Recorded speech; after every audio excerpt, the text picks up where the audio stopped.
Ladies and gentlemen, boys and girls, I'm the King, and welcome back to the channel. In today's video, we're going to be telling you guys some things you're probably doing wrong in Dead by Daylight. This is a fan favorite series that you guys always enjoy watching, so today we're bringing back with some more information on how you guys can improve your gameplay. A slight disclaimer, this video is not going to help the people that are really good at the game, but there's still some things you might learn. If you have any tips that you would like to share with the community, feel free to leave them down below or to criticize anything. With that being said, we're going to jump on into this video, but before I do, today we have a sponsor. And today's sponsor is Raid Shadow Legends. So Raid Shadow Legends is a dark fantasy RPG game that's now available on PC. The best part is it's free to play. So your favorite mobile game is now on PC and it's also cross-device. Now in the past we have worked with Raid Shadow Legends and that's because they are the best RPG game available right now. Now what you're seeing in the background currently is actual gameplay from the game itself, and as you can see there's a lot of things to do. You have the portal, the Great Hall, the tavern, and the champion section. For example, in the champion section you can go ahead and take a look at all of your champions, level them up, and also have a fully voiced story. Oh yeah, and I almost forgot to mention, they finally have their highly anticipated battle pass for season 1. It's now live and you can win some awesome rewards including free energy refills,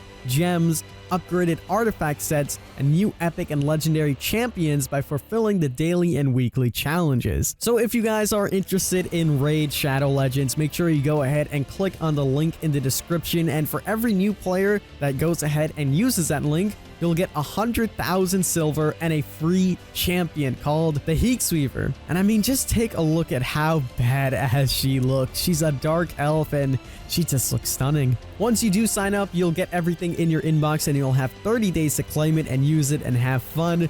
But once again, if you guys are interested, the link is down below. Make sure you check out Raid Shadow Legends. Alright, with that out the way, we can go ahead and focus on Dead by Daylight again and things that you're probably doing wrong. Again, as I mentioned, these are going to be tips for more of the casual players or people that are more new to the game, or even if you are an expert, maybe you'll learn something new. These are just subtle things that you can improve upon, so let's jump on into the first thing, and that's baiting the killer.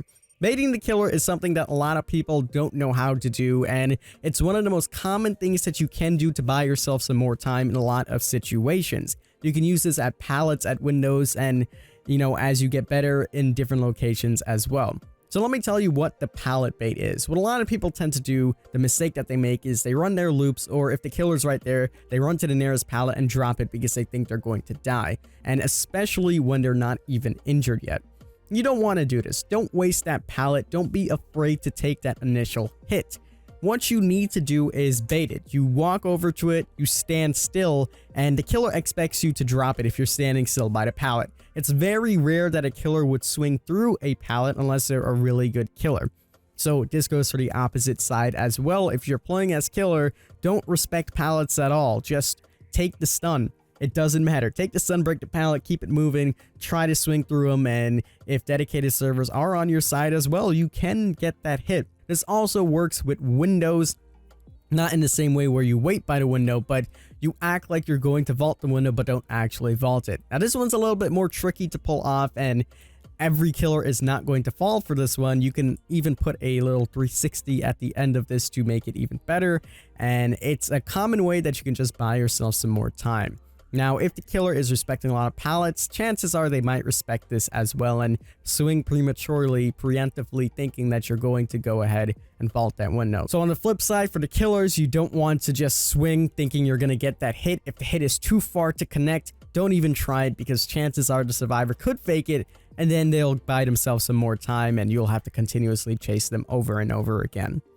Now the next tip on the list, this is something that I still see a lot of people doing, and I always mention this one, and you think by now a lot of people would learn, but I still see it, and that's not looking behind you. This is probably the most important thing to do when you're playing as Survivor, as you get so much information. Information is key, and a lot of the times a killer tries to mind game you, and if they do it successfully and you're not looking behind you, they'll just come around the corner and smack you, and you could die pretty quickly. A lot of killers tend to mind game now. It's very smart. It's an easy thing to pick up on, and it will cut your chases down. And as for survivors, you need to go ahead and figure out where your killer is at all times. You want to keep eyes on the killer.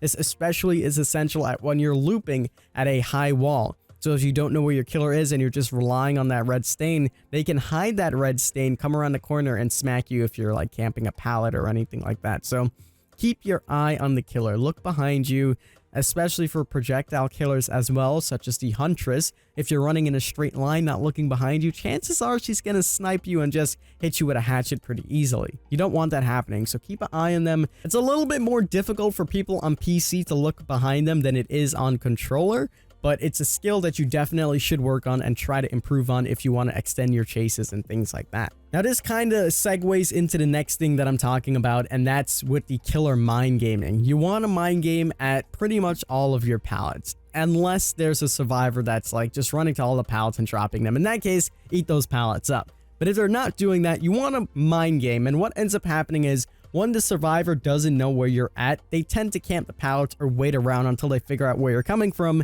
and that'll give you enough time to smack them down. The easiest way to mind game is at unsafe pallets. These are the pallets that you can get the survivors down relatively quickly. There's not much safe areas that they can go, and pretty much all the unsafe pallets have very short loops. If the loops are extremely long, it's a little bit more difficult to mind game, with the exception of the L walls. Now, each tile does have its own specific mind game. Some tiles can't be mind gamed at all, but you should get into the habit of trying to mind game your survivors, hiding your red stain, which is probably the most important thing, and using sound. Sound is also very important. This is how I hit people through pallets when they're camping. It's a free health state that they give up, and they drop the pallet more than likely.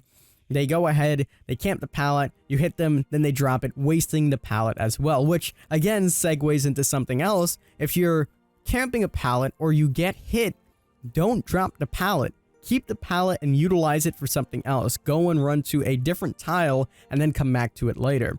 If you're dropping pallets while you are getting hit, what ends up happening is not only do you lose that speed boost, but you're wasting that pallet in that area, and eventually that's going to become a dead zone. Oh, and that reminds me of another thing. There's so much things to tell you guys. Generator placement as well is something that you guys need to keep an eye on. A lot of people love rushing generators now, but the way they do it is that, let's say 3 or 4 people get on a generator, they pop it really quickly, and they move to the nearest generator. If you do this, what ends up happening is that late game, the killer is going to have a 3-gen strat, and once that happens, it's pretty much a wrap for you guys if they're a good enough killer, and chances are they're gonna be a good enough killer.